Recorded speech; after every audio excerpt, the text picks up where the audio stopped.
오늘은 누가복음 11장 두 번째 시간 29절에서 54절 말씀을 통해서 은혜를 받으시겠습니다. 악한 세대가 표적을 구한다라는 말씀을 하십니다. 사람들은 어떤 놀라운 기적을 보여주면 믿겠다 하는 그런 사람들이 있습니다. 보여주면 믿겠다. 그런 것처럼 29절에 보면 무리가 모였을 때에 예수께서 말씀하시되 이 세대는 악한 세대라. 표적을 구하되 요나의 표적밖에 보일 표적이 없나니 그랬습니다. 표적이란 말이 이 29절에 세 번이나 나옵니다. 악한 세대가 표적을 구한다는 것입니다. 보여달라고 한다는 것입니다. 그런데 그런 표적이 하나님이 원하시는 표적이겠습니까? 인간들, 자기들이 원하는 표적이겠습니까? 자기들이 원하는 대로 해달라는 것입니다. 내가 원하는 대로 해주면 믿겠다는 것입니다. 철저하게 자기중심이다라고 하는 것입니다. 하나님의 뜻을 따라서 아버지의 영광을 위하여 기도하고 말씀대로 순종하겠다고 하는 그런 요구가 아니라 내가 잘되기 위해서 내가 원하는 대로 나에게 기적을 보여달라. 그러면 믿겠다라고 하는 세대는 악한 세대다라고 하는 것입니다. 그러면 왜 이렇게 악해지느냐? 사람들이 믿음이 없기 때문에 그렇다는 것입니다. 예수님이 제일 항상 늘 점검하는 게 내 믿음이 있느냐라고 하는 것입니다. 예수가 하나님의 아들됨을 믿는 믿음이 있느냐? 진짜 하나님께서 천지 만물을 창조하신 분이라고 진짜 믿느냐? 아니면 나를 위해서, 자기를 위해서 그냥 하나님을 이용하려고 믿느냐라고 하는 것입니다.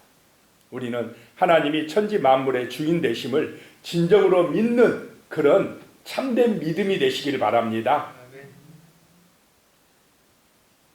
이 표적보다 중요한 것이 관계다라고 하는 것. 관계. 하나님이 진실로 나의 아버지라고 믿으면 그 아버지가 그냥 좋은 것이지, 아버지 증거 보여주세요, 기적 보여주세요, 그러면 믿겠습니다 하면 그 자식은 진짜 자식입니까? 아닙니까? 그거는 아버지를 모르는 것입니다. 아버지가 진짜 내 아버지라고 믿는 사람이 아버지한테 가서 증거 보여달라고, 기적 보여달라고 그러면 믿겠다고 하겠습니까? 가짜가 그러는 것이지. 진짜 내 아버지라고 믿어지고 인정되면 뭐 증거, 표적 필요 없습니다. 그냥 아버지를 신뢰합니다. 아버지를 존경한다라고 하는 것입니다. 그래서 신앙은 관계다는 것입니다. 어떤 기적을 보여줘야 믿는다, 그건 아니고 그냥 이미 베풀어 주신 그 십자가의 그 사랑, 그 은혜가 내 마음에 믿어지고 느껴지니까, 하나님의 사랑이 느껴지니까 하나님이 믿어지는 것입니다. 하나님을 사랑하고 하나님의 뜻을 존중하고 그 아버지의 이름에 영광을 돌리는 삶을 살게 되어진다는 것입니다. 30절에요. 예수님이 요나가 니느웨 사람들에게 표적이 된 것 같이 인자도 이 세대에 그러하리라. 표적을 보여달라고 하는 그 시대의 사람들에게 내가 보여줄 표적은 요나의 표적밖에 없다라고 말씀합니다. 요나가 하나님의 말씀을 거역하고 도망가다가 물고기 뱃속에 들어가서 며칠 동안 있었습니까? 3일 동안 죽은 자같이 완전히 요나는 죽었습니다. 그리고 그 뱃속에서 회개하고 새 사람이 되는 것입니다. 새롭게 태어나는 것입니다. 거역하던 요나가 순종하는 요나로 바뀌어져서 니느웨로 가게 되는 것입니다. 그런 것처럼 인자도, 나도, 예수도 무덤에 요나처럼 3일 동안 들어갔다가 죽었다가 3일 만에 새로운 생명으로, 부활의 생명으로, 영원한 생명으로 살아날 것이다. 이것이 표적이다 라고 말씀을 하고 있습니다. 나의 옛 자아가, 내 고집이, 내 생각이, 내 주장이 이렇게 죽어야 우리에게 새로운 생명, 하늘의 생명이 임할 줄로 믿으시기 바랍니다. 이 하나님의 말씀, 이 말씀대로 살아가는 것이 생명의 길이라는 것입니다. 세상 사람은 내가 원하는 대로, 내 생각대로 되어야 그것이 좋은 것이라고 생각하지만은 그 사람의 원하는 것들 보면 사람 생각대로 하면 세상은 악해질 수밖에 없답니다. 없습니다. 악한 세대가 되어진다라고 하는 것입니다. 또 31절에요. 예수님이 심판 때에 남방 여왕이 일어나 이 세대 사람을 정죄하리니 이는 그가 솔로몬의 지혜로운 말을 들으려고 땅끝에서 왔으며거니와 솔로몬보다 더 큰 이가 여기 있으며 그랬습니다. 남방 여왕이 누구입니까? 스바의 여왕이 솔로몬의 지혜로운 그 소문을 듣고 저 먼 나라, 저 땅끝, 지금의 예멘이란 그 나라에서 한 2000km 이상을 행진해서 걸어서 이제 뭐 마차를 탔는지 모르지만 그 먼 길을 와서 솔로몬의 지혜로운 말을 들으려고 했다라고 하는 것입니다. 솔로몬에게서 하나님의 지혜를 배우려고 했다라고 하는 것입니다. 그런데 솔로몬보다 더 큰 이가 여기 있으며 솔로몬보다 더 큰 이가 누구입니까? 예수님. 하나님의 아들이 오셨는데도 너희는 들으려고 하지 않는다. 그러니 너희가 악하다라고 하는 것입니다. 32절에요. 심판 때에 니느웨 사람들이 일어나 이 세대 사람을 정죄하리니 이는 그들이 요나의 전도를 듣고 회개하였음이거니와 요나보다 더 큰 이가 여기 있느니라. 마지막 심판 때에 그 악한 도성 니느웨 사람들이 일어나서 예수님 당시 그 세대 사람들을 정죄할 것이다 라고 하는 것입니다. 그 니느웨 사람들은 요나가 정말로 망하길 원했던 사람들입니다. 전하기 싫어가지고 3일 길을 전해야 될 길을 하루 길 가면서 열심히 전했으니까 대충 전해버렸습니까? 제발 회개 안 하면 좋겠다.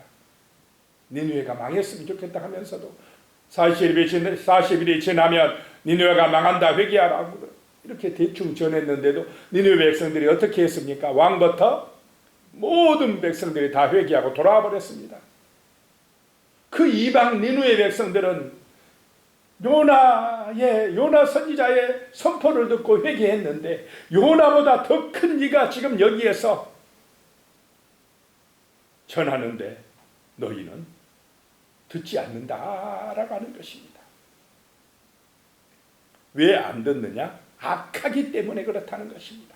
악한 세대는 하나님을 인정하지 않습니다. 지금도 그렇습니까? 안 그렇습니까?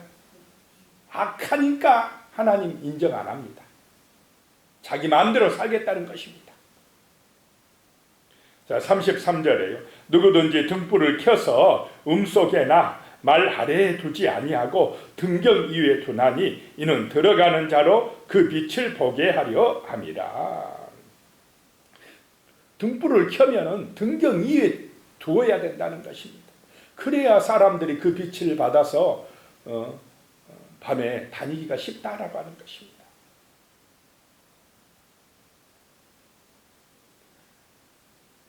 자, 이 태양빛보다 더 밝은 빛이 예수의 빛인 줄로 믿으시기 바랍니다. 사도 바울을 새롭게 하고 변화시킨 빛, 그 정오의 태양빛보다 더 밝은 빛, 생명의 빛, 영원한 빛이 예수다라고 하는 것입니다. 그런데 그 빛이 비춰오는데도 사람들이 그 빛으로 오지 않는다는 것입니다. 그 빛을 받아서 새롭게 되지 않는다라고 하는 것입니다. 34절에요. 내 몸의 등불은 눈이라. 내 눈이 성하면 온 몸이 밝을 것이요. 이 눈을 통해서 진리를 구별하고 분별하고 받아들이는 통로가 된다라고 하는 것입니다. 그래서 우리 눈이 성하면, 우리 눈이 진리를 보면, 우리 눈이 그리스도를 향하면, 빛을 보면 우리 몸도 밝아진다. 우리의 몸, 우리의 인격, 우리의 삶이 밝아진다라고 하는 것입니다. 그래서 우리의 눈이 빛을 보아야 될 줄로 믿습니다. 예수의 빛, 말씀의 빛을 봐야 된다는 것입니다. 세상은 깜깜하고 어두워졌습니다. 죄악이 난무하고 있습니다. 세상 말만 듣고 세상을 말 보고 따라가니까 악한 세대가 되는 것입니다. 35절에 그러므로 내 속에 있는 빛이 어둡지 아니한가 보라. 빛이 희미해지면 안 된다는 것입니다. 예수의 빛이 내 안에 말씀이 있긴 있는데 그냥 내가 다른 것에 신경이 많이 쓰이고 다른 것만 바라보고 하니까 이 빛이 희미해질 수가 있다는 것입니다. 내가 어두워지니까. 내 마음 안에서 이 빛을 가리는 염려, 걱정, 교만함, 탐욕, 원망, 불평 이런 게 많으니까 빛이 가려져서 희미해져 버리면 안 된다는 것입니다. 그래서 내 속에 있는 빛이 어둡지 아니한가 보라는 것입니다. 우리의 무지나 우리의 완악함 때문에 이 빛이 희미해질 수가 있다는 것입니다. 그래서 기도해야 될 줄로 믿습니다. 말씀을 사모해야 됩니다. 은혜를 받아야 됩니다. 내 심령 안에 성령의 불이 뜨거워지도록 역사해 할 수 있도록 우리가 정말 간구해야 되는 것입니다. 36절에요. 내 온몸이 밝아 조금 더 어두운 데가 없으면 등불의 빛이 너를 비출 때와 같이 온전히 밝으리라 하시니라. 내 안에 예수의 빛이 정말로 밖에 그래야 나의 삶이 밝아지고 온전해지고 아름다워질 줄로 믿습니다. 내 눈이 몸의 등불이다 하는 것입니다. 내 눈으로 진리의 빛이 되신 예수 그리스도를 바라보자는 것입니다. 하나님의 말씀을 사모하자는 것입니다. 그 다음에 37절에 보면요. 예수께서 말씀하실 때에 한 바리새인이 자기와 함께 점심 잡수시기를 청함으로 들어가 앉으셨더니, 한 바리새인이 예수님을 초청을 했습니다. 38절에 보면요. 잡수시기 전에 손 씻지 아니하심을 그 바리새인이 보고 이상히 여기는지라 그랬습니다. 이 바리새인들은 철저하게 어떤 의식을 강조했습니다. 율법의 세칙들을 또 주장을 많이 했어요. 음식을 먹기 전에는 반드시 뭐 해야 돼요? 손을 씻어야 돼요. 그런데 제가 볼 때 예수님이 의도적으로 씻지 않는 것 같습니다. 의도적으로 바리새인의 마음을 꿰뚫어 보고 있습니다. 그러니 이 바리새인이 이상하다. 저 사람이 진짜 선지자예요. 그러면 어떻게 손을 안 씻고 율법을 어기고 밥을 먹을 수가 있어? 막 그런 마음을 품었다는 것입니다. 자, 39절에요. 주께서 이르시되 너희 바리새인은 지금 장과 대접의 겉은 깨끗이 하나 너희 속에는 탐욕과 악독이 가득하도다. 자, 손 안 씻은 것, 그 겉으로 범하는 그런 잘못에 대해서 지적하는 바리새인아, 너는 손은 잘 씻는데 너의 마음은 왜 이렇게 더럽느냐라고 하는 것입니다. 너의 겉은 깨끗한 것 같은데 내 속은 어찌하여 탐욕과 악독이 가득하느냐라고 지적을 하는 것입니다. 신앙의 적은 불신이 아니라 위선이다. 어떤 목사님이 그러더라고요.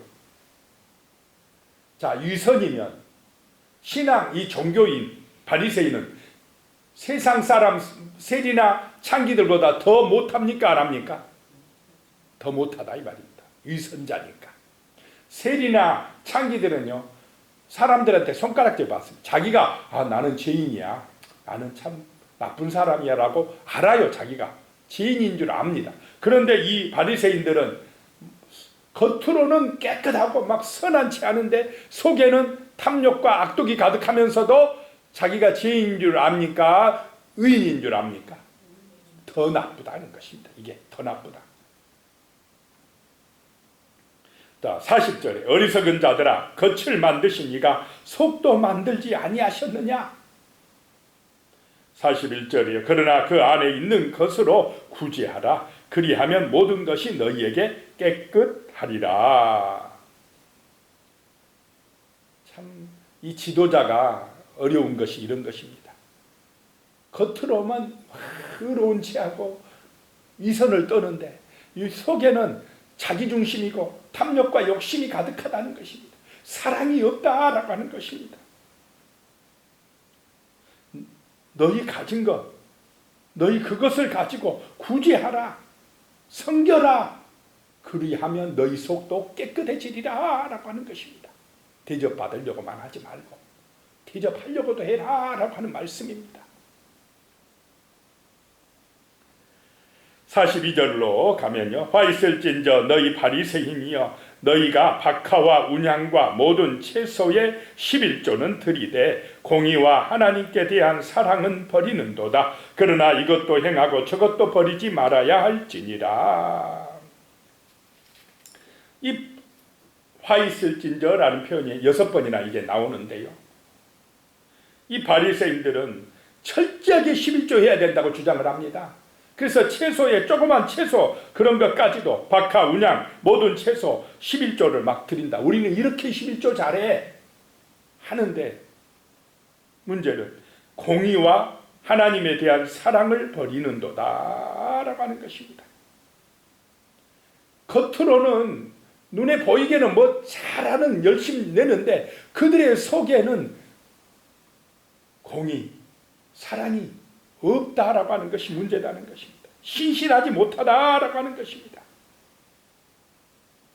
열심히 율법을 지키는 것 같은데 그의 속사람은 독해진다 이 말입니다. 속에는 자기중심이 되어진다는 것입니다.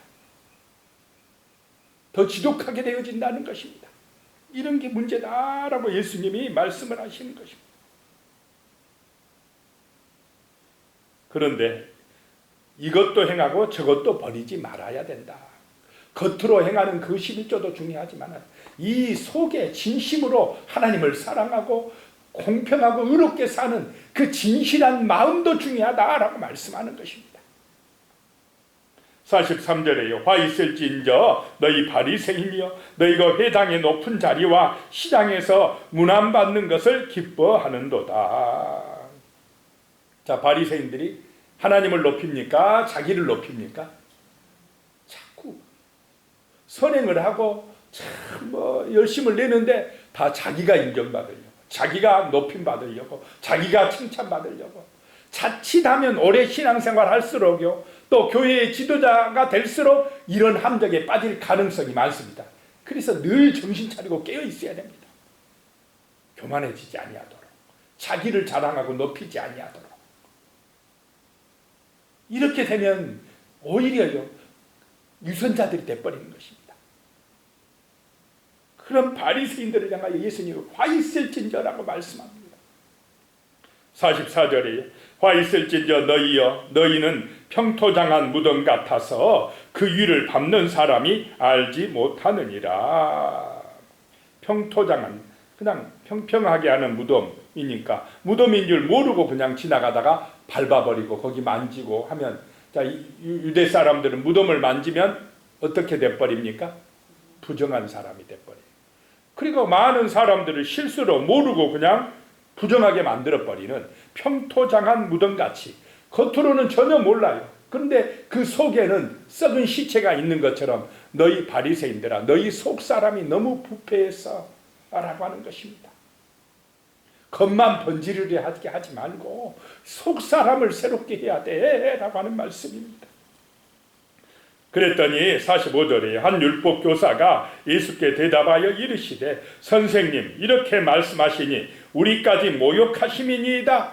율법 교사는 성경학자입니다. 성경 율법에 대해서 잘 아는 사람. 문제는 뭐냐? 잘 아는데 마음속에 진실한 사랑이 없다 이 말입니다. 아버지 뜻을 모르는 게 문제라는 것입니다. 아니 우리를 모욕하십니까? 이렇게 따지고 듭니다. 46절에 이르시되 화 있을진저 또 너희 율법 교사여 지기 어려운 짐을 사람에게 지우고 너희는 손가락도 한 손가락도 이 짐에 대지 않는도다. 율법 교사니까 얼마나 율법을 잘 알겠습니까? 지기 어려운 짐이라는 것은 수많은 율법의 세칙들을 만들어 놨어요. 왜 세칙을 만듭니까? 더 잘 지키겠다고. 그렇게 세칙 이런 세칙 저런 세칙 막 엄청나게 만들어 놓으니까 백성들이 부담됩니까? 안 됩니까? 자기도 못 지키면서 백성도 힘들게 한다 이 말입니다. 그런 세칙들, 법을 많이 만들어 가지고 이 법이 많아질수록 참 사랑이 없어집니다. 힘들어집니다. 피곤하게 됩니다. 법 따지는 사람 치고 별로 좋은 사람은 없습니다. 47절에요. 화 있을진저 너희는 선지자들의 무덤을 만드는도다. 그들을 죽인 자도 너희 조상들이로다. 화 있을진저 너희는, 이 사람들이요 선지자들을 존경한다고, 이 율법 교사들이 과거에 죽은 선지자들의 무덤을 아주 잘 꾸미고 비석도, 우리로 말하면 비석도 세워지고 그런다는 것입니다. 존경한다고. 그런데 너희가 그렇게 무덤을 잘 꾸미는데도 그들을 죽인 자도 너희 조상들이야. 48절에 이와 같이 그들은 죽이고 너희는 무덤을 만드니 너희가 너희 조상들의 행한 일에 증인이 되어 옳게 여기는도다. 선지자들의 무덤을 꾸미는 그 사람들이 지금 선지자보다 더 큰 이가 왔는데 말씀을 듣습니까? 안 듣습니까? 안 듣고 그 그리스도를 죽이려고 책 잡으려고 하고 있다. 너희는 더 악하다라고 하는 것입니다. 48절에 이와 같이 그들은 죽이고 너희는 49절 그러므로 하나님의 지혜가 일렀으되 내가 선지자와 사도들을 그들에게 보내리니 그 중에서 더러는 죽이며 또 박해하리라 하였느니라. 50절에요. 창세 이후로 흘린 모든 선지자의 피를 2세대가 담당하되, 2세대 예수님의 살아계실 때의 세대, 그 모든 선지자의 피를 그들이 담당하리라. 그들이 하나님의 아들까지 죽이면서 마지막으로 온 그 아들을 죽이면서 그 피값을 누구에게 돌리라 그랬습니까? 이 사람들이 우리에게 돌리라. 51절에 곧 아벨의 피로부터 제단과 성전 사이에서 죽임을 당한 샤가랴의 피까지 하리라. 내가 너희에게 이르노니 과연 이 세대가 담당하리라. 아벨 최초의 순교자, 최초로 죽은 사람, 창세기에 나오고, 이 샤가랴는 역대하에 나오는 선지자입니다. 유대 이스라엘 성경은 역대하가 제일 마지막에 있습니다. 그래서 그런 선지자의 피를 2세대가 담당하리라. 52절에요. 화 있을진저 너희 율법 교사여 너희가 지식의 열쇠를 가져가서 너희도 들어가지 않고 또 들어가고자 하는 자도 막았느니라 하시니라. 이 율법 교사들이 지식의 열쇠, 그 율법의 열쇠를 가지고 가서 자기들도 안 들어가고 들어가려고 하는 사람들도 잘못 가르쳐서 천국에 못 들어가게 한다는 것입니다. 말로만 가르쳐요. 이 율법 교사들이 가르치기는 잘하는데 문제는 뭐냐? 그대로 살지 않는 것이 문제다라고 하는 것입니다. 이 하나님의 말씀은 지식이 아닌 줄로 믿으시기 바랍니다. 하나님의 말씀을 안다는 것은 삶으로 순종하기까지 하는 것이 아는 것입니다. 아버지가 이렇게 해라고 큰아들한테 이야기했는데 큰아들이 한다고 해놓고는 안 하고, 작은 아들은 안 한다고 해놓고 하면 누가 아버지의 말을 아는 것입니까? 작은 아들이라는 것입니다. 하나님의 말씀은 가르치는 것이 중요한 게 아니라 그 말씀대로 사는 것이 중요한데, 이 율법 교사들은 가르치기는 잘하는데 자기도 실천하지 아니하고 실천하지 않게끔도 가르쳐버려요. 더 지옥 자식 되게 만들어버린다는 것입니다. 53절에요. 거기서 예수님이 나오실 때에 서기관과 바리새인들이 거세게 달려들어 여러 가지 일을 따져 묻고, 54절에요. 그 입에서 나오는 말을 책잡고자 하여 노리고 있더라. 얼마나 예수님 부담스럽겠습니까? 말씀을 듣고 실천하려고 하는 게 아니라 꼬투리 잡으려고 탁 듣고 있는 사람들 앞에서 설교하려면 얼마나 피곤하겠습니까? 기도하겠습니다. 하나님 아버지, 정말 우리의 신앙이 유선적이 되지 않도록 도와주시옵소서. 겉으로는 잘 믿는 체 하지만은 우리의 속에 정말로 자기중심이고 탐욕이고 악독이고 교만함이고 원망불평이 들어있다면 아버지, 먼저 우리 속사람을 하나님의 은혜로 새롭게 하고 깨끗하게 하고 성령의 은혜로 충만하게 될 수 있는 그런 믿음, 그런 은혜를 허락하여 주시옵소서. 하나님의 말씀이 우리의 마음밭에 새겨지고 예수의 빛이 우리의 속사람에게 비추어짐으로 아버지, 우리의 속이 밝아지게 하시며 우리의 삶이 새로워지는 그런 은혜가 임할 수 있도록 주여 우리를 도와주시옵소서. 은혜를 주시옵소서. 내 힘만 가지고 안 되오니 성령의 능력으로 붙들어 주시고 인도하여 주시옵소서. 예수님의 이름으로 기도드리오며 이제는 우리 주 예수 그리스도의 은혜와 하나님 아버지의 무한하신 사랑과 성령님의 교통하시고 함께하시고 도우시는 은혜가 영원히 함께하시기를 축원하옵나이다. 아멘.